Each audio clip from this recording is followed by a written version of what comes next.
Ahora vamos a hablar un poquito de una patología muy común que se produce en el hombro, que se llama hombro doloroso, en donde esta patología puede ser desencadenada por varias causas, sobre todo causas intrínsecas, que son aquellas patologías que se producen en el hombro mismo, por ejemplo, tendinopatías en el hombro o lesiones en el hombro. Y también hay patologías extrínsecas, o sea, patologías que se encuentran alejadas de la articulación del hombro. Por ejemplo, una artropatía a nivel cervical. Por la disposición del nervio, el dolor puede irradiar al hombro también.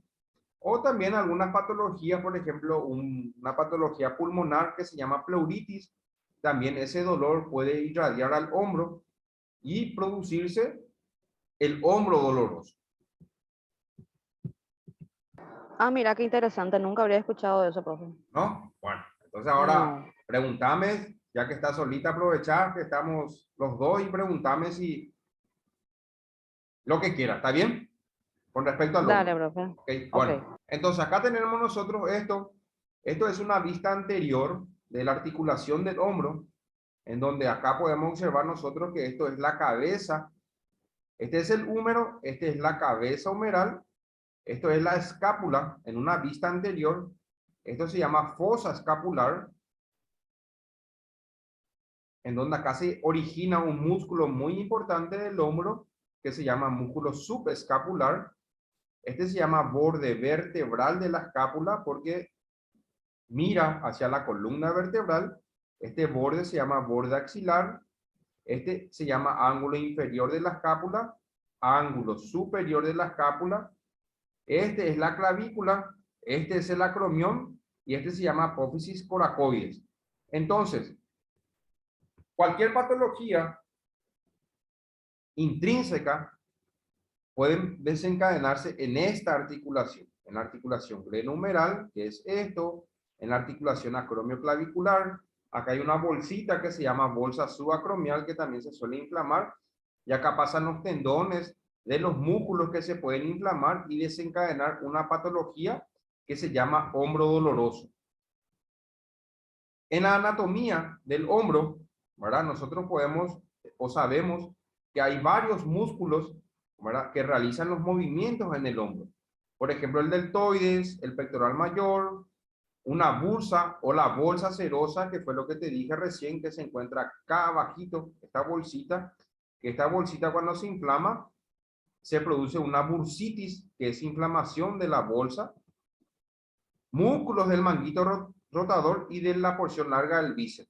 Los músculos del manguito rotador son los músculos más importantes de la articulación del hombro, porque se encargan de dar una estabilidad a esta articulación para que cuando uno realice los movimientos de flexión que llevar hacia arriba, abducción o extensión del hombro, para que no se luxe esta articulación, estos músculos del manguito rotador se encargan de dar esa estabilidad. ¿Cuáles son los músculos del manguito rotador? Tenemos el supraespinoso, el infraespinoso, el redondo menor, el subescapular y la porción larga del bíceps. Esos son todos los músculos del manguito rotador. A esta articulación también se agregan ligamentos y cápsula articular. La cápsula articular es un tejido conjuntivo o conectivo que se encarga de envolver a toda esta articulación para darle una contención, una estabilidad. Y luego tenemos los dos ligamentos importantes en el hombro, que son los ligamentos glenohumerales y los ligamentos coracohumerales. Y estos ligamentos se encargan también de darle una estabilidad a los músculos del manguito rotador. Funcionan como depresor de la cabeza humeral en el momento en que el músculo deltoides abduce el hombro. O sea, el músculo deltoides, cuando nosotros llevamos el brazo hacia afuera, acá actúa las fibras medias del deltoides, y para que cuando se levante el brazo hacia afuera y que la cabeza humeral no salga de esta cavidad glenoidea de la escápula, ahí actúan los músculos del manguito rotador para darle esa estabilidad que fue lo que dije hace rato. Al estar inflamado, ¿qué es lo que está inflamado? Los músculos del manguito rotador se pueden inflamar, ya sea todos los músculos del manguito rotador o uno de ellos. Evidentemente, esa inflamación va a producir dolor y va a producir un pinzamiento a este nivel.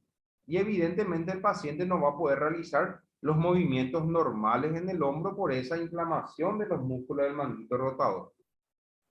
Entonces, partiendo de eso, de la anatomía del hombro y de las características de los músculos, acá nosotros podemos realizar una evaluación del paciente con un hombro doloroso. O sea, con un paciente que viene aquejándose de un dolor en el hombro, ¿sí? Nosotros tenemos que hacer una correcta evaluación.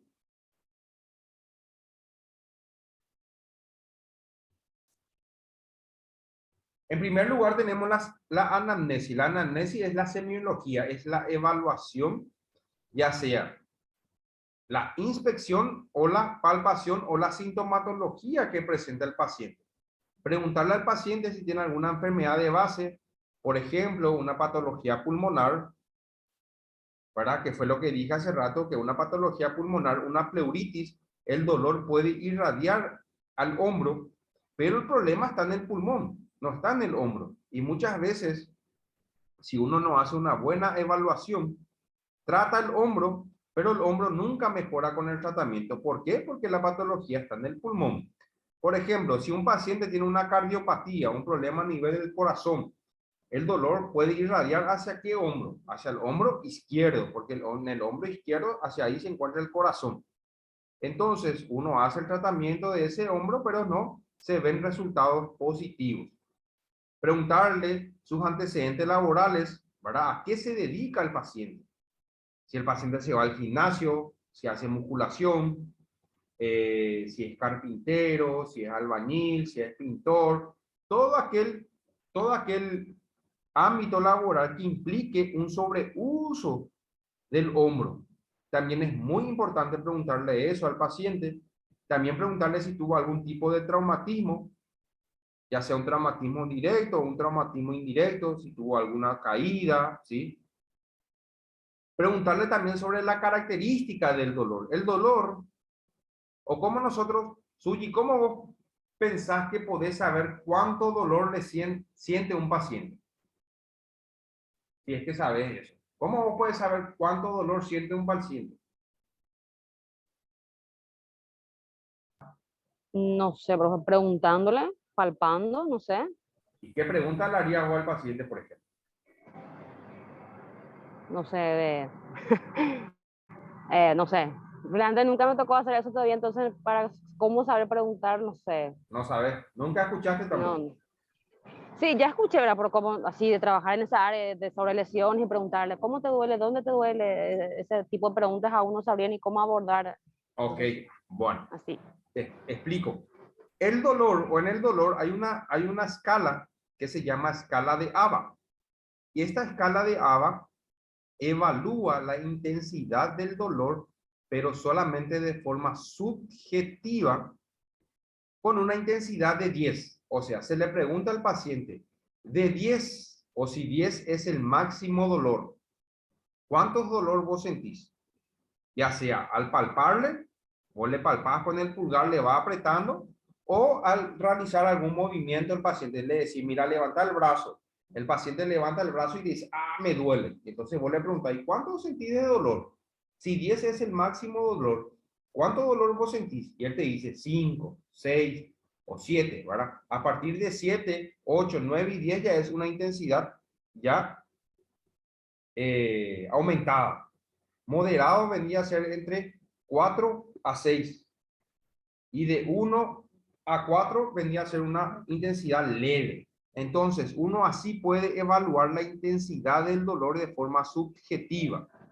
¿Cómo es el nombre de la evaluación, profe? Escala de ABA, con B corta. De A-B-A. ABA, Escala de ABA. escala de ABA. Escala del dolor de ABA. ¿Sí? Ya. Muchas veces, Suyi, es importante también saber, ¿sí? la localización exacta del dolor. El paciente te puede decir, me duele el hombro, ¿sí? Pero el hombro, de acuerdo a la anatomía, esto se llama vista. Espera, vamos a cambiar eso. Esto se llama vista anterior del hombro. Esto se llama vista o cara lateral del hombro. Y esto se llama cara posterior del hombro. Por ejemplo, si el paciente siente un dolor a este nivel, acá, o le palpas ahí, con el dedo pulgar le palpas ahí, y ahí me duele, ahí es donde me duele más, te dice. Porque al paciente le puede doler todo el hombro, pero vos tenés que buscar el punto gatillo, el punto en donde más dolor siente él. ¿Y cómo uno puede saber eso? Únicamente palpando, se le aprieta al paciente, se comprime la piel del paciente. Entonces, si él siente dolor aquí, ¿para? Entonces nosotros podemos decir, el paciente presenta un dolor en la cara anterior o antero interna. ¿Por qué interna? Porque está hacia adentro. Entonces el paciente presenta un dolor en la cara antero interna, si es que siente dolor aquí. Si el paciente siente dolor a este nivel, cambia ya ahí la localización del dolor. El paciente presenta el paciente presenta dolor en la cara lateral del hombro. Y si el paciente presenta dolor a este nivel, entonces podemos decir que el paciente presenta dolor en la cara posterior del hombro. Por eso es muy importante saber la localización. No podemos nosotros poner el paciente presenta dolor en el hombro. No, tenemos que nosotros saber en dónde exactamente le duele al paciente. Y por eso es muy importante la localización. ¿Y cómo vamos a ver la localización? Únicamente palpando. Preguntarle también al paciente el inicio de dolor. ¿Cuándo inició el dolor? Si inició de forma espontánea, ¿verdad? Sin algún traumatismo, ¿sí? El paciente no sufrió ningún golpe, o si el paciente presentó dolor, qué sé yo, después de la actividad laboral, después de su trabajo, después de irse después de entrenar, de irse al gimnasio, después de practicar un deporte, ¿verdad? Entonces hay que preguntarle el inicio del dolor. También preguntarle la duración. ¿Cuánto tiempo le dura? Si le dura durante el trabajo, si le duele durante su actividad deportiva, ¿sí? Durante su entrenamiento, o si el dolor aparece después de sus actividades cotidianas. Es muy importante y preguntarle cuánto tiempo le dura. Y también preguntarle si ese dolor desaparece en el reposo, o sea, el paciente se acuesta y el dolor desaparece porque está en reposo, o si el dolor desaparece porque toma algún tipo de medicamento, se pone algún tipo de pomada, se pone compresa fría o compresa caliente, o también preguntarle si el dolor es constante, no desaparece. Y el dolor tiene hay varios tipos de dolor. Hay un dolor que se llama dolor gatillante. Es como un gatillo, es un dolor lacinante, es como si fuera un dolor que te quema, ¿sí? Dolor gatillante. Después está el dolor pulsátil, es como si fuera como si fuera el dolor de cabeza, parece que hay un pulso ahí en la cabeza, pim, pim, ese se llama dolor pulsátil. Luego tenemos el dolor punzante, es como si fuera que te está apretando algo en esa zona. Luego hay un dolor que se llama dolor terebrante o dolor insoportable, que es el dolor de muela, por ejemplo, el dolor de diente, que es un dolor insoportable, no se puede aguantar ese tipo de dolor. Entonces, esos son algunos tipos de dolores también, que se llama semiología del dolor. Preguntarle, dolor, ver si el paciente posee o presenta debilidad en los movimientos, por ejemplo, si no puede levantar completamente el brazo, si no se puede rascar la espalda, si no se puede peinar, si no puede llevar la mano a la boca. Restricción de movilidad. La restricción de movilidad se puede hacer de dos formas. Uno, de forma activa, en donde se le pide al paciente que levante el brazo todo lo que pueda, Y si el paciente solamente levanta hasta los 90 grados, entonces quiere decir que hay una restricción de movilidad. Y esa restricción de movilidad puede ser por dos causas, por dolor o porque hay algo que le está atajando. Hay, por ejemplo, si hay adherencia en el hombro o hay acortamiento. También se puede hacer de forma pasiva, en donde nosotros agarramos el brazo del paciente y levantamos el hombro del paciente y ver si hay alguna restricción, ya sea por dolor o porque hay algún tipo de adherencia en el dolor. Y sobre todo descartar dolor referido, que fue lo que dije hace rato. Los dolores o patologías cervicales, el paciente puede tener una artrosis a nivel cervical, pero el dolor irradia hacia el hombro.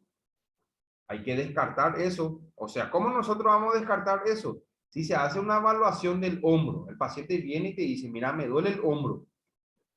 O le hace la semiología, le hace la inspección, le palpas, no siente ningún tipo de dolor, le haces algunas pruebas que vamos a ver en un ratito, pruebas que se realizan para ciertos músculos, y el paciente no refiere dolor en esas pruebas.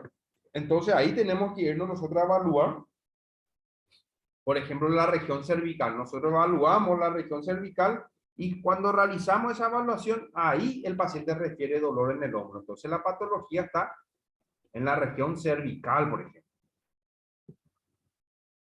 Siempre en el examen físico, siempre tenemos inspección, que es observar, luego palpación, que es palpar, y luego evaluar la movilidad, que es el rango articular. Y siempre se debe comparar con el hombro sano. Siempre hay que comparar con el hombro sano. O sea, se evalúa el lado afectado y se evalúa el lado sano.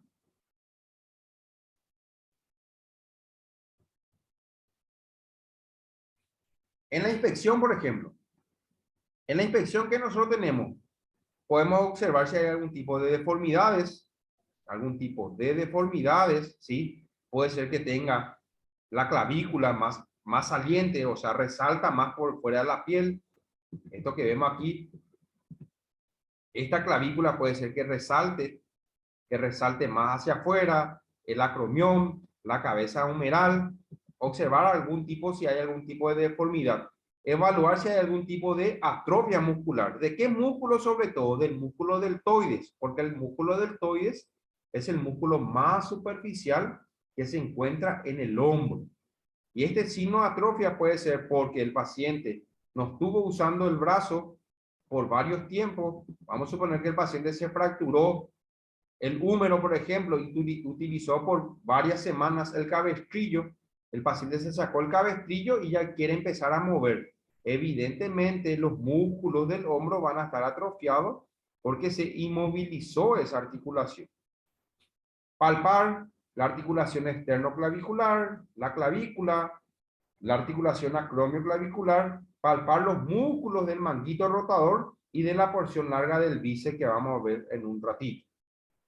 Evaluar rango articular, rangos de flexión, de forma activa, ¿verdad? Activa quiere decir que el paciente realiza el movimiento.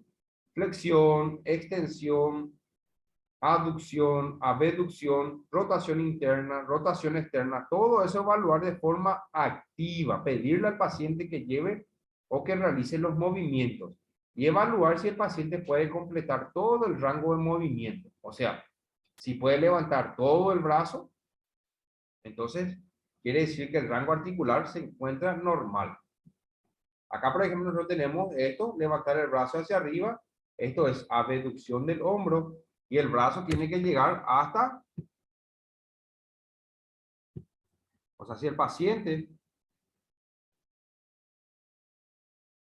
levanta el brazo, como vemos aquí, el brazo tiene que llegar hasta acá, 180 grados de abducción. Si el paciente quiere hacer flexión, esto se llama flexión, el brazo tiene que llegar hasta acá, 180 grados de flexión, 180 grados de abducción. Esto, por ejemplo, es extensión del hombro. Y esto que vemos aquí se llama rotación. O sea, si nosotros le pedimos al paciente en esta posición con el brazo pegado al tronco, el codo en flexión de 90 grados, así mismo como se ve en la imagen. Y si le pedimos que dirija el brazo y se toque la panza, eso se llama rotación interna. O si le pedimos al paciente que desde esta misma posición lleve el brazo hacia afuera, eso se llama rotación externa. Esos son los movimientos de rotación del hombro. Y estos son movimientos combinados, ¿sí? Esto que vemos aquí. Acá, por ejemplo, si le pedimos al paciente que intente rascarse o tocarse el hombro opuesto en esta posición, el hombro ya hace 3 movimientos haciendo este movimiento. El hombro acá va a estar en flexión, en abducción y en rotación externa. O sea, 3 movimientos el paciente ya hace con simplemente tocándose el hombro opuesto. Si le pedimos al paciente que haga este movimiento, también esto va a estar en, o se va a realizar 3 movimientos. Esto es extensión del hombro, abducción del hombro y rotación interna del hombro. Entonces, muchas veces los pacientes con alguna patología o con un hombro doloroso, muchas veces se le pide que intente tocarse el hombro opuesto y apenas puede levantar el brazo hacia arriba. No puede el paciente tocarse el hombro. ¿Por qué? Porque tiene algún tipo de restricción del movimiento, ya sea por dolor o por algún tipo de adherencia. Evaluar la fuerza muscular, ¿sí? Hay una prueba o una escala que se llama escala de Daniels que evalúa la fuerza. La fuerza de los músculos hay 5 grados de fuerza: grado 1, grado 2, grado 3, grado 4 y grado 5. El grado 5 es el mejor grado. Después tener grado 4, grado 3, y eso se evalúa. Hay una evaluación para eso. Ahora, esto es una prueba, ¿sí?, que se llama la maniobra de Job, que simplemente evalúa o se encarga de evaluar si hay alguna lesión del músculo supraespinoso. El músculo supraespinoso forma parte del músculo o de los músculos del manguito rotador. Vamos a suponer que el paciente presente venga con dolor en el hombro y no pueda realizar estos movimientos, estos que están aquí. Entonces nosotros sospechamos, el paciente puede ser que tenga lesionado el supraespinoso. Este es el músculo que se lesiona con mayor frecuencia, el supraespinoso. Entonces, bueno, te voy a hacer una evaluación. Entonces nosotros vamos a evaluar el supraespinoso. El paciente tiene que estar parado con los brazos en abducción, como ve aquí, abiertos. El pulgar debe mirar hacia abajo y se le pide al paciente que levante el brazo hacia arriba, que dirija hacia arriba. Y nosotros nos vamos a oponer al movimiento, vamos a aplicar una resistencia al movimiento de hacia arriba. Y si el paciente, al realizar ese movimiento y nosotros nos oponemos, aplicamos resistencia, y si él refiere dolor en el hombro, entonces lo más seguro que tiene una patología del músculo supraespinoso, una tendinitis del supraespinoso. Acá, por ejemplo, nosotros podemos evaluar, o con esta prueba, con la posición que vimos hace rato, la rotación interna o rotación externa. Esto se llama signo de Peirce. ¿Qué es lo que nosotros tenemos que saber, Suji? ¿Qué músculo realiza la rotación interna y qué músculo realiza la rotación externa? La rotación interna, por ejemplo, lo realiza el músculo subescapular, que forma parte del manguito rotador. Entonces, partiendo de esta posición, nosotros vamos a colocar nuestra mano a este nivel y le vamos a pedir al paciente que dirija la mano hacia el abdomen, que trate de cerrar el brazo. Y si al hacer ese movimiento el paciente refiere dolor, entonces lo más seguro que tiene lesionado el músculo subescapular. Luego tenemos otra prueba para evaluar la rotación externa, y la rotación externa lo realizan los músculos infraespinoso y redondo menor. Entonces, desde la misma posición, nosotros le vamos a pedir al paciente que dirija el brazo hacia afuera, que dirija el brazo hacia afuera, y nosotros nos vamos a oponer a ese movimiento. Y si el paciente refiere dolor al realizar ese movimiento, entonces la prueba es positiva. Tiene lesionado el infraespinoso o el redondo menor. Ahí evaluamos 4 músculos del manguito rotador. Ya evaluamos el supraespinoso primero, el subescapular con la rotación interna al segundo. Con la rotación externa evaluamos el redondo menor y el infraespinoso, ya son 4. ¿Y qué nos va a faltar? La porción larga del bíceps, que forma parte del manguito rotador, que se llama signo de Speed. Este evalúa la porción larga del bíceps. Simplemente se evalúa, se le pide al paciente que ponga la palma o que dirija la palma de la mano hacia arriba, como ve aquí, y se le pide que levante el brazo sin flexionar el codo, sin doblar el codo. Le pedimos al paciente que levante el brazo hacia arriba, y si él refiere dolor a este nivel y nosotros nos oponemos al movimiento, entonces tiene una tendinitis de la porción larga del bíceps. Esta es otra prueba también para evaluar al músculo subescapular, en donde desde esta misma posición que vemos aquí, se le pide al paciente que haga esta posición. Y simplemente le pedimos que despegue la mano del tronco. Esto va a estar apoyado al tronco. Le pedimos que despegue la mano del tronco. Nosotros nos oponemos al movimiento. Y si el paciente refiere a algún tipo de dolor en el hombro, entonces es positivo para el músculo subescapular. Este también es el signo de Nair. El signo de Nair evalúa si hay algunas maniobras de pinzamiento, sobre todo si hay una inflamación de la bolsa serosa, de la bolsa subacromial. El signo de Nair simplemente se le pide al paciente que eleve el brazo hacia arriba sin oponernos al movimiento, sin resistencia, y si él refiere dolor en el hombro, entonces tiene un pinzamiento de la bolsa subacromial. El signo de Hacking es la misma posición, ¿verdad?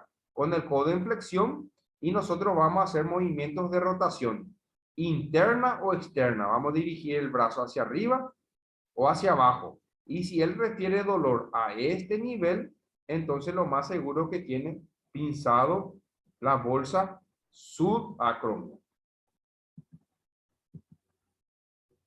Trastornos intrínsecos del hombro, o sea, patologías que se pueden producir en el hombro mismo, y eso puede desencadenar un hombro doloroso. Por ejemplo, patologías del manguito rotador, pinzamientos o rupturas, tendinitis cálcica, es cuando el tendón se calcifica, ¿sí? Porque la tendinitis, que fue lo que hablamos en las otras clases, hay 3 tipos de tendinitis. La tendinitis aguda, la subaguda, la crónica o tendinosis, y si eso no mejora, entonces tenemos la tendinitis cálcica. Tendinitis de la porción larga del bíceps, capsulitis adhesiva, que es una inflamación de la cápsula articular, artrosis lenumeral, artritis reumatoidea y la artritis séptica. La artrosis es el desgaste del cartílago articular. La artritis es la inflamación de la membrana sinovial de las articulaciones. Y la artritis séptica es cuando ya hay un proceso infeccioso. ¿Alguna pregunta, Suji?